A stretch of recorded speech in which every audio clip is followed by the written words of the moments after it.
What's going on, everybody? Welcome to another brand new installment of Renegades Reviews, exclusively here as always on the Casa D18 Studios channel.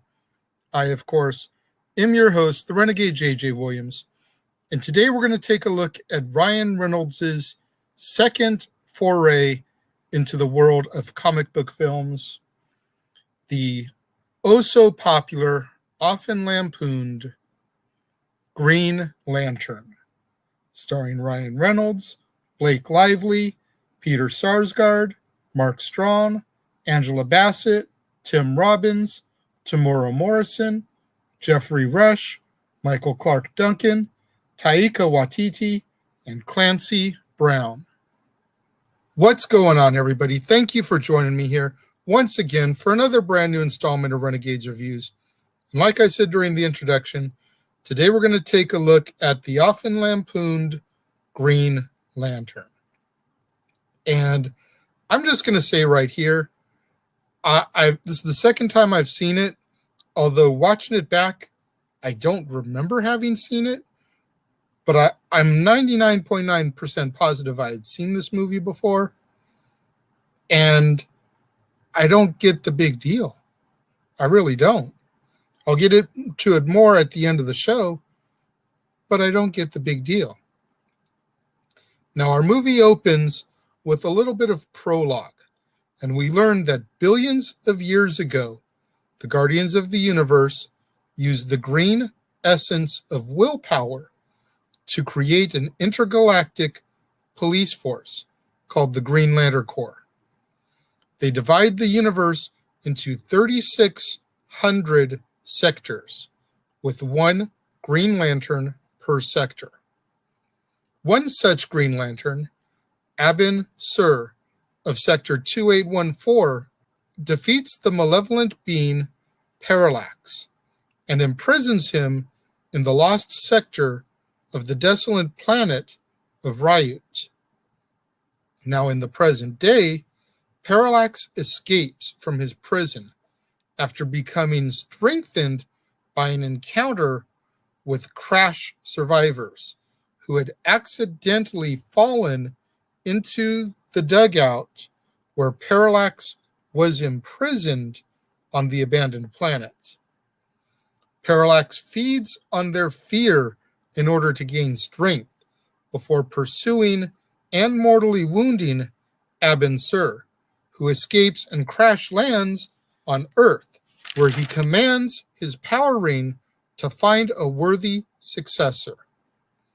We then meet Hal Jordan, a cocky test pilot working at Ferris Aircraft, who was chosen by the ring and transported to the crash site, where the dying Abin Sur appoints him as a Green Lantern, telling him to take the lantern and speak the oath.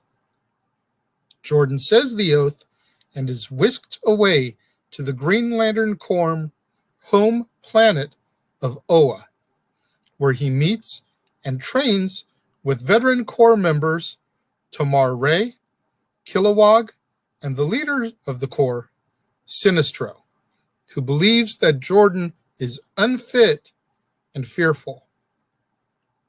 Jordan, disheartened by his extreme training sessions and Sinestro's doubts, quits and returns to Earth, keeping the power ring and the lantern. Scientist Hector Hammond is summoned by his father, Senator Robert Hammond, to a secret government facility in order to perform an autopsy on Abin Sur's body under the watchful eye of Amanda Waller. Now, a piece of Parallax within the corpse enters Hammond, giving him telepathic and telekinetic powers at the cost of his own sanity. After discovering that he was chosen for the secret work only due to his father's influence and not for his own abilities, Hector attempts to kill his father by telekinetically sabotaging his helicopter at a massive party. Jordan saves the senator, as well as the party guests, which include his childhood sweetheart, Carol Ferris. Later, at the government facility, Hammond uses telekinesis to successfully kill his father by burning him alive. Hammond also elevates Amanda Waller high above the floor, and as she falls, Jordan arrives and saves her by creating a pool of water which whisks her away out of further danger. During the encounter, Jordan learns of Parallax coming to Earth. And back on Oa, the Guardians tell Sinestro that Parallax was one of their own until he desired to control the yellow essence of fear, only to become corrupted. Sinestro argues that the only way to fight fear is with fear itself, and requests that the Guardians forge a ring of the same yellow power, preparing to concede Earth's destruction to Parallax in order to protect Oa. Jordan appears and tries to convince the Guardians that fear will turn the users evil if its power is used. However, they reject his pleas, and he returns to try to defeat Parallax on his own. Jordan saves Ferris from Hammond after a brief showdown, and then Parallax arrives, consumes Hammond's entire life force, and then wreaks havoc on Coast City. After a fierce battle, Jordan lures Parallax away from Earth and towards the sun. Parallax is inadvertently caught in the sun's gravitational pull and is destroyed, allowing Jordan to escape. Jordan loses consciousness after the battle and falls towards the sun, but he is saved by Sinestro, Kilowog, and Tomar Ray. Our movie ends with the entire Green Lantern Corps congratulating Jordan for his bravery. Sinestro tells Jordan that he now bears the responsibility of protecting his sector as an official Green Lantern. And in our mid-credits scene, Sinestro takes the yellow ring, places it on his finger, causing his green suit and eyes to turn yellow. Like I said in the beginning, I don't get it. I don't get why all the hate for this film. I thought the story was solid. I thought the acting and the actors cast were good in their roles. Granted, not a comic book geek, so I don't know the origins and everything to go off of how close they got it towards comic book accuracy. But I thought it was a really well-told story. I was waiting all movie for Sinestro to be revealed as the bad guy, because with a name like Sinestro, Sinister, you kind of have this image that he's going to turn or, be a double agent or something along the lines as the movie progresses, but he didn't. And it wasn't until the mid-credits scene where we saw that he was officially now becoming evil as they set up the sequel that never came. Now, I get Ryan Reynolds doesn't care for this film, but again, I don't know why. Was this film as good as Superman or Batman 89? No. Was it better than Steel or Catwoman or Batman and Robin? Absolutely.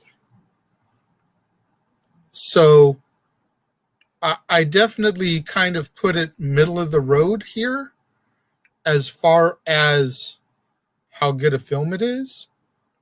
But I really don't understand all the hatred that this film gets. I hope that somebody out there watching this, whether you're watching the premiere, of course, if you're watching the premiere, leave your comments here. If you're watching on demand, leave your comments down here. Somebody please explain to me what it is about this movie that is so bad, because I watched it and I thoroughly enjoyed it. As a matter of fact, when it comes to my rating for this film, now, like I said, it's not better than Batman 89. It's not better than The Dark Knight. It's not better than Superman. But I'm going to give it 3.5 out of 5 stars. I thought it was a good movie. Like I said, the story was easy to follow and well told. I didn't think there was a whole lot of filler in it. And you know, that's something I've talked about a lot lately, especially with yesterday's Watchmen and Batman Begins from a few days ago, is all the excess. So it had an easy to follow story. It was well told. I didn't think there was a lot of filler. I enjoyed the actors. And Amanda Waller, okay? If I had seen this before, then I completely forgot she was in it. But Amanda Waller, who of course will come back and play a huge part in the DCEU when it pertains to the Suicide Squad, I had no idea that there was a characterization of her in this film. Like I said, I swear I've seen this film before, but rewatching it, I have no memory of it.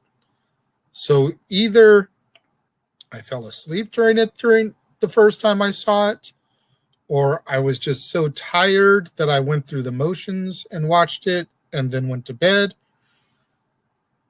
But it virtually was all brand new to me, and I could swear I've seen it before. Because even though I'm not a comic geek, I try to consume the comic book movies. And being a Ryan Reynolds fan, there's no reason why I wouldn't have seen Green Lantern. I know I didn't see it in theaters, but there's no reason I wouldn't have seen it on, Redbox, Netflix, the movie channels when it hit those somewhere. But 3.5 out of 5 stars for me. Again, I don't get all the hatred for this film. So let me know what you guys think about it. Again, if you're watching the premiere, leave your thoughts and comments over here. If you're watching on demand later in the day, leave your thoughts and comments down there. Whatever you do, though, when you get out there on the social media, let's try to get those hashtags trending. Hashtag Casa D18 Studios, hashtag Renegades Reviews, hashtag Renegade Returns, and of course, the ever popular hashtag Shenanigans. We interrupt this episode of Renegades Reviews for an important announcement about merchandising. Merchandising? What's that? Merchandising. Come, I'll show you. Merchandising, where the real money's made. Make sure you go over to teespring.com/stores/Jeff Meacham Network for all the t-shirts you see here from the West Coast professor, Jeff Meacham himself. You can get shirts for the Jeff Meacham Network, Talk Wrestling, as well as the red and gold Meachamania shirts. And while you're there, don't forget to get your shirts of the Casa D18 Studios Brotherhood, the Dads on Wrestling shirt, the Renegade JJ Williams, Statboy Sports Bar, and the hashtag Statboy Approved shirt. Make sure you go over to teespring.com/stores/Jeff Meacham Network and score your shirts today.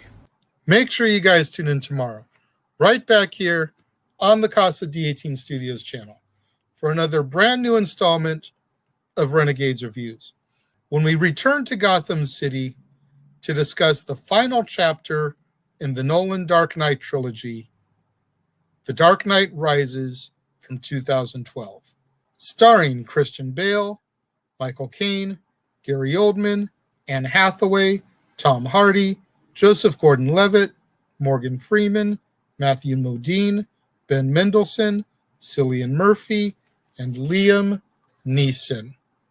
You're not going to want to miss out tomorrow, right back here on the Casa D18 Studios channel, right back here on another brand new installment of Renegades Reviews, when we take a look at The Dark Knight Rises.